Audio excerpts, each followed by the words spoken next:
Well, the light at the end of the pandemic tunnel is getting a bit brighter tonight as Johnson & Johnson's one-dose vaccine got the all clear from an FDA advisory panel. Well, and Juan, that means the FDA could approve its use as soon as Sunday.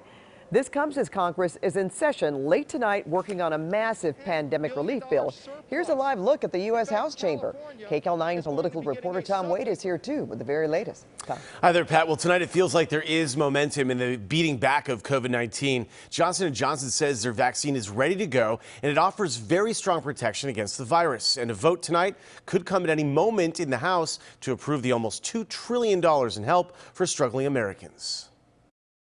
As Californians clamor to get vaccinated, more doses are on the way. An independent FDA advisory committee voted to greenlight Johnson & Johnson's coronavirus vaccine. That paves the way for the FDA to grant emergency use authorization. The role of this vaccine is important because just as a country, we need more than 2 vaccines. Dr. Kenneth Kim is a Southern California doctor who was also a principal investigator on the Johnson & Johnson vaccine trial. Where it fits a really good niche is that this was a one-dose regimen, whereas the 2 vaccines, Pfizer and Moderna, which have already been approved, were a 2-dose regimen. The FDA confirms that J&J's vaccine is slightly less effective than the Moderna and Pfizer shots overall, but showed 85% efficacy against severe illness and complete protection against COVID-19 deaths 28 days after getting the shot. It is well tolerated and safe. We enrolled more than 19,000 participants in the U.S.,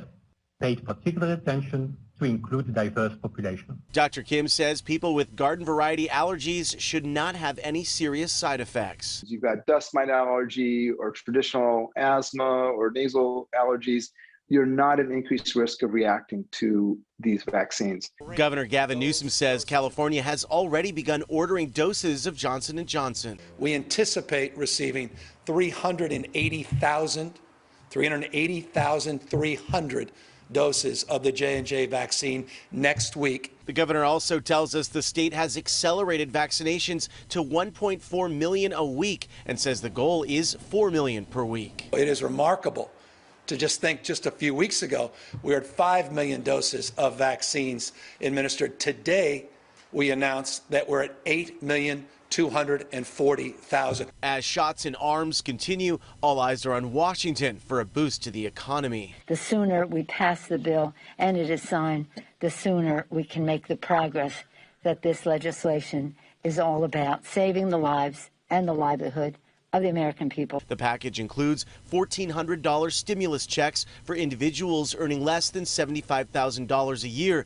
and boosts federal unemployment payments to $400 a week. It also includes funding for school reopenings, assistance for rent and food, money for vaccine distribution, and aid for state and local governments. Republicans have slammed the plan as too costly and wasteful. How much time do you have, Mr. President, to go through the litany of things in this bill that have nothing to do with COVID? On Thursday, President Biden's efforts to gradually raise the minimum wage to $15 an hour were dealt a major setback. The nonpartisan Senate parliamentarian said such a provision would run afoul of the fast-track reconciliation rules Democrats are employing. Still, House Democrats kept the wage hike in the bill, a move GOP leaders took issue with on Friday. Unfortunately, the Democrats seem the only reason they're keeping it in for politics.